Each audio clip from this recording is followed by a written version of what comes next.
Here's what nobody's saying about AI and the future of companies. The question isn't what tools your workers will use. The question is what holds your organization together when the management layer disappears. I've spent 25 years inside enterprise technology. I've seen every wave hit. This one's different.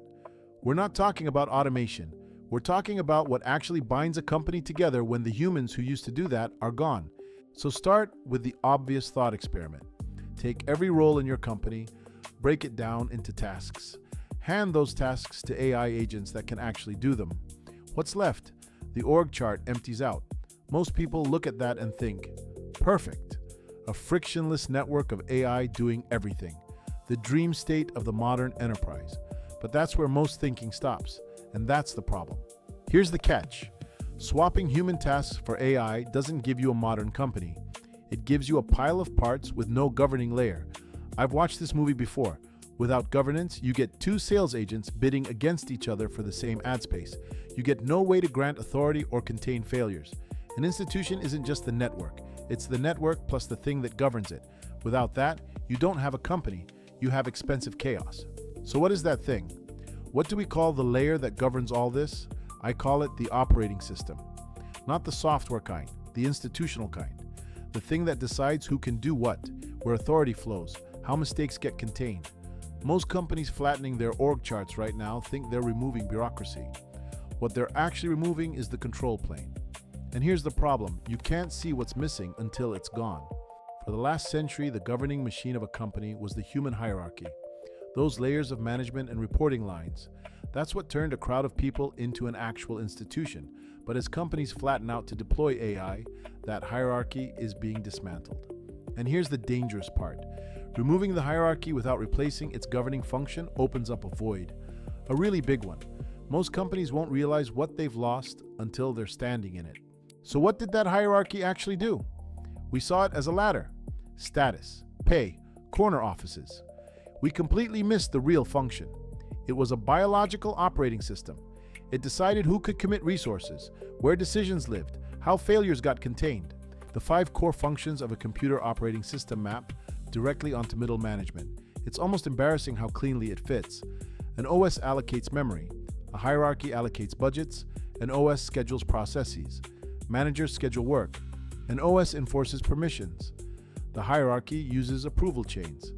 An OS isolates failure so the whole machine doesn't crash. The hierarchy uses departments and divisions to do the exact same thing. And an OS presents a stable interface, just like an org chart presents an accountable officer. The hierarchy was the operating system, which brings us to the third problem, building the replacement. You can't just rip out the hierarchy and run agents on top. That's not modernization. That's decommissioning your operating system and leaving the applications running. You have to build a successor, or you're just chaos with APIs. So what does the replacement look like? You have to build what I call the control plane, a deliberate architectural layer that separates the work from the management of the work. You can't deploy agents first and add governance later. Governance isn't the brakes. Governance is what makes it an enterprise instead of expensive chaos. So here's what the control plane actually needs. 4 components, not optional, not bolted on later. First, identity. Every agent must be distinctly traceable, no anonymous actors. Second, permissions, an explicit policy engine that dictates what agents can and cannot do. Third, the scheduler, owns the throttle, prevents thousands of agents from colliding or blowing through your quarterly budget in an afternoon. Fourth, audit trail, every action, the agent that took it, the authority it used, recorded, permanent. You cannot retrofit this. It has to be designed in from day one. Let me zoom in on that permission layer for a second, because this is where most people get it wrong. The source material calls it the authority envelope. It's the boundary around what an agent can actually do. Here's how it works. An agent never gets your full authority, it gets a slice. A customer service agent can draft a refund email? Sure. Can it hit send? Not without a human signing off. And here's the clever bit. As that agent delegates work down the chain, the envelope shrinks. Authority attenuates, by design. Here's the thing most companies miss. The AI agents themselves? Commodities. You can buy them off the shelf tomorrow, but the control plane, the layer that enforces your rules, holds your institutional memory, governs what happens, that's irreplaceable. That's not an application. That's the institution itself. The agents are just software. The control plane is what makes you a company. Which brings us to the uncomfortable question. If agents do the work and the control plane does the governance, what exactly do the humans do? Most org charts are about to become organograms of existential anxiety. AI agents need humans at the edges. So here's the architectural answer. Humans sit at the absolute edges of the machine. Why? Because no agent, no matter how advanced, can set purpose or answer to society. Machines don't have intent, they have instructions.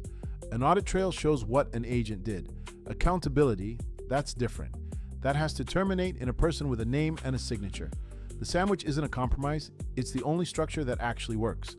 To remind what humans actually do when AI does the work. The human work that remains isn't less important. It's concentrated. At the front, humans set intent. They decide what the institution is actually for. They refuse bad actions. At the back, they hold accountability.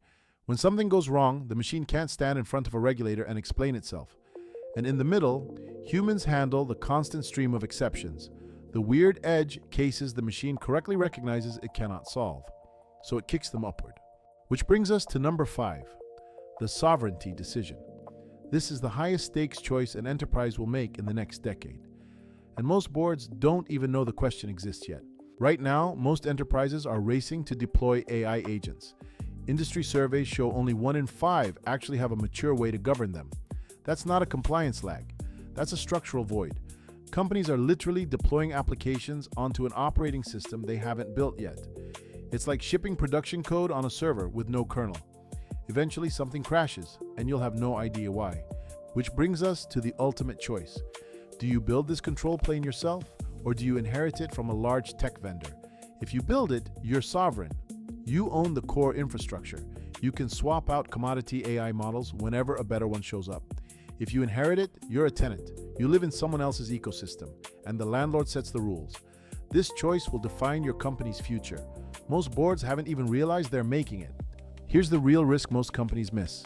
Renting an operating system feels convenient until you realize your rules, your identities, your entire institutional memory live inside a perimeter you don't control. The switching cost isn't technical migration, it's losing the institution itself. If your control plane lives on someone else's infrastructure, you're not building sovereignty, you're building dependency. Because at the end of it all, whether it's a bank, a library, or an AI-driven company, the core job of leadership is unchanged. Decide what it's for. Build a structure to carry that purpose. Make it accountable. Then hand it on. AI agents and company operating systems. The hierarchy is being replaced by identity protocols, policy engines, audit trails, an operating system. I've been in enterprise tech long enough to know when something genuinely new is happening. So as you look at your organization's roadmap, the question isn't which AI models you'll deploy. The question is, when the operating system of your institution is being decided over the next few years, who will own it? Think about that. The people who understand this early will have an unfair advantage. Follow for more.